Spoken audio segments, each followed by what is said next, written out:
Olá pessoal, tudo bem? Neste vídeo eu vou falar para vocês sobre o procedimento de cálculo para calibração de instrumentos de medição. Na verdade eu vou falar mais especificamente aqui de um caso mais simples, que seria da calibração de uma balança digital, tá? Mas também vai ser um procedimento aqui simplificado considerando as informações que nós temos. Então eu peguei aqui uma balança que eu tenho, que é uma balança simples, não é uma balança de precisão, é uma balança que eu uso apenas para fins didáticos, e uns padrões que eu tenho também. Peguei um padrão de 50 gramas e medi esse padrão 10 vezes. Então estão aqui os 10 resultados das medições. Basicamente, no procedimento de calibração de instrumentos de medição, o que nós vamos fazer é o cálculo do resultado da medição direta. A diferença é que, como nós conhecemos o valor verdadeiro convencional, que é o valor do padrão, né, nós conseguimos estimar uma correção. Nós conseguimos calcular uma correção que vai ser a média das indicações da balança menos o valor verdadeiro convencional. Só que esse padrão meu, eu não tenho um certificado de calibração dele. Ele é um padrão simplesmente que eu uso para fins didáticos. Se eu tivesse um padrão certificado, aí eu teria também a incerteza desse padrão, porque os padrões também devem ser calibrados periodicamente. Quando eu tenho o certificado de calibração do padrão, ele vai ter também uma incerteza e possivelmente ele pode ter uma correção do padrão, né? Enfim, nesse caso aqui, nós não temos essas informações, então nós vamos considerar essa incerteza nula, né? E o valor verdadeiro convencional sem correção do padrão, né? O valor, digamos assim, nominal, que foi aquele de quando nós recebemos esse padrão, tá? Mas enfim, é um procedimento aqui simplificado, mas que vai dar noção para vocês de engenharia utilizarem aí um relatório de calibração como usuários, tá? Aqui não temos a pretensão de formar metrologistas, mas de entender e saber o que é o procedimento de calibração e também, de certa forma, estar utilizando instrumentos que têm o certificado de calibração, utilizar as informações ali de correção e de incerteza que vem no certificado, tá? Que de certa forma vocês já sabem fazer, uma vez que nós já aprendemos a utilizar isso nos procedimentos de cálculos de resultados de medições direta e indireta também. Então é o seguinte, no procedimento de cálculo, a primeira coisa que nós conseguimos calcular é a tendência. A tendência, vou chamar de TD, vai ser a média das indicações obtidas nas medições realizadas durante a calibração menos o valor verdadeiro convencional. Lembrando que essas medições de preferência, lógico, sendo realizadas por um laboratório credenciado para calibração, né, devem ser realizadas num ambiente aí com temperatura controlada. Então, só recordando, aqui é o valor verdadeiro convencional e aqui é a média das indicações. E aí, uma vez que eu consigo calcular a tendência, eu consigo também estimar uma correção. Se eu estimar a tendência, eu consigo estimar uma correção. A correção é menos a tendência, beleza? E essa informação é importantíssima no relatório de calibração.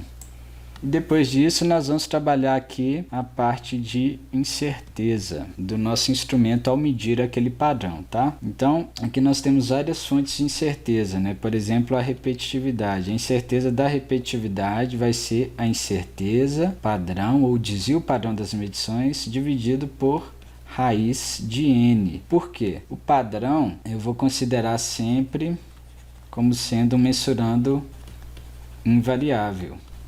Tá certo? E aqui, graus de liberdade da repetitividade, nós sabemos é n-1, tá? Então aqui procedimento tipo A, para repetitividade, nós fazemos n medições e temos n-1 graus de liberdade. Tá? Procedimentos estatísticos eu trabalho com os dados. Agora eu posso considerar também a incerteza da resolução. Então, por exemplo, incerteza da resolução, se eu considerar procedimento tipo B, adotando a distribuição uniforme, eu já mostrei para vocês aí diversas vezes que a incerteza da resolução vai ser R sobre 2, a resolução do instrumento dividido por 2, dividido por raiz de 3, tá? E quando eu adoto uma distribuição, eu estou com um procedimento tipo B, não estatístico, grau de liberdade da resolução vai ser infinito, tá certo? Eu posso trabalhar também a incerteza do padrão, né? Que vai ser a incerteza expandida do padrão, que aqui é uma informação que viria no certificado do padrão, tá? Certificado de calibração, dividido por 2. Eu estou adotando a distribuição normal, então um procedimento tipo B também. Então, grau de liberdade do padrão infinito. E aí eu poderia ter outras fontes de incerteza aqui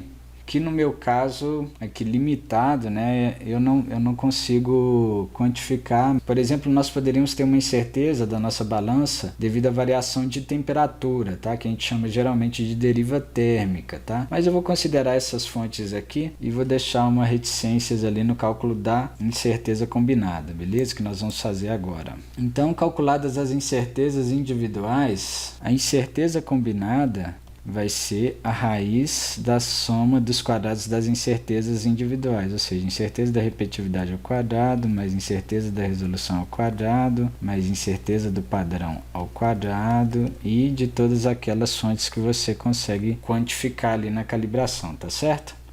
E aí é importante também nós calcularmos grau de liberdade efetivo. Para calcular o grau de liberdade efetivo, nós utilizamos a fórmula de Welch-Satterwright, que é a incerteza combinada à quarta sobre grau de liberdade efetivo, é igual a incerteza da repetitividade à quarta sobre grau de liberdade da repetitividade, mais incerteza da resolução à quarta sobre grau de liberdade da resolução, mais incerteza do padrão à quarta sobre grau de liberdade do padrão, e assim sucessivamente. E aqui nós teremos aqui muitas fontes com grau de liberdade infinito, consequentemente zerando aqui, né, componente dessas fontes, e aí nós ficaremos com um cálculo simplificado aqui, possivelmente dessa forma: grau de liberdade efetiva igual a incerteza combinada à quarta vezes grau de liberdade da repetitividade sobre incerteza da repetitividade elevado à quarta. E aí eu preciso de ver no software estatístico qual que é o coeficiente t-student para 0,9545 de confiança e grau de liberdade efetivos, tá? Então eu tenho que consultar esse valor e aí eu consigo calcular a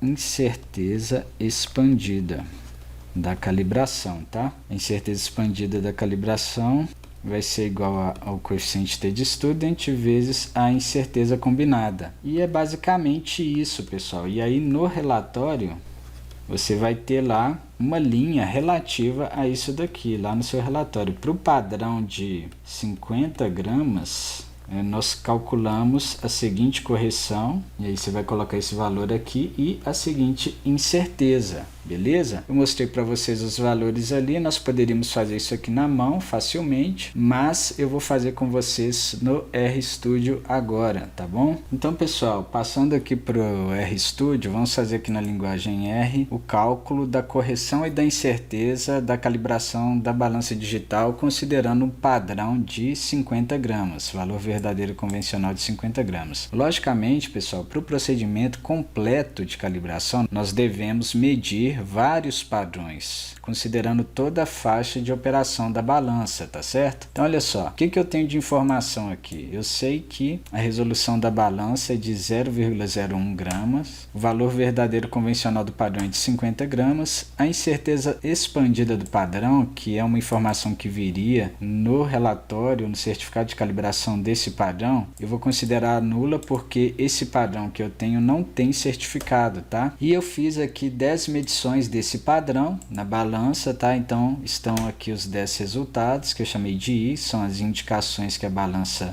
mostrou durante essas medições. E agora eu vou começar a fazer aqui o cálculo dos resultados, tá? Primeira coisa, N, aqui só para a gente ter o número de medições, tá? Vai receber o length, que é o número de observações que eu tenho nesse vetor de observações que eu chamei de I, tá certo? E aqui a média, com o comando min, das 10 indicações, deu 50,002 gramas. E agora eu calculo a tendência, que é a indicação média menos o valor verdadeiro convencional, que vai dar logicamente 0,002, e a correção é o negativo da tendência. Então, se a minha balança está indicando 0,002 a mais, eu tenho que subtrair esse valor quando eu for utilizar essa balança medindo objetos que têm massa próxima de 50 gramas, tá certo? E agora eu posso calcular as incertezas individuais para considerar também os efeitos aleatórios da balança. Então, a incerteza da repetitividade da balança eu calculo como sendo o desvio padrão das observações dividido por raiz de n. Então, eu considero sempre o padrão como sendo um mensurando invariável. Então posso aplicar o teorema central do limite e dividir por raiz de n aqui, tá? Então tá aqui a incerteza da repetitividade, grau de liberdade da repetitividade é o número de medições menos 1, que é 9, incerteza da resolução eu considero a distribuição uniforme e o desvio padrão da distribuição uniforme fica a resolução sobre 2 dividido por raiz de 3, conforme já expliquei em vídeos anteriores, e dá 0,0029 quase. E como é um procedimento tipo B, eu adotei a distribuição uniforme para descrever essa fonte de variação, grau de liberdade infinito da resolução, e a incerteza do padrão seria a incerteza expandida do padrão que vem no relatório de calibração dividido por 2. Estou adotando T igual a 2 aqui, porque eu não tenho possivelmente essa informação, uma vez que quem calibra o padrão é outra pessoa, um laboratório certificado para isso, e aí eu adoto a distribuição normal com grau de liberdade infinito, por isso T igual a 2. Como a minha incerteza é nula, uma vez que eu não tenho essa informação, né, incerteza expandida do padrão, a incerteza aqui individual do padrão também vai ser nula, beleza? Grau de liberdade infinito aqui, mas lógico, na prática, se você tiver essa informação, vai ser uma fonte de incerteza a mais para ser considerada aí. Então, incerteza combinada é a raiz da soma dos quadrados das incertezas individuais, tá? Grau de liberdade efetivo, pela fórmula de Welch-Satterwright, eu isolei ele aqui e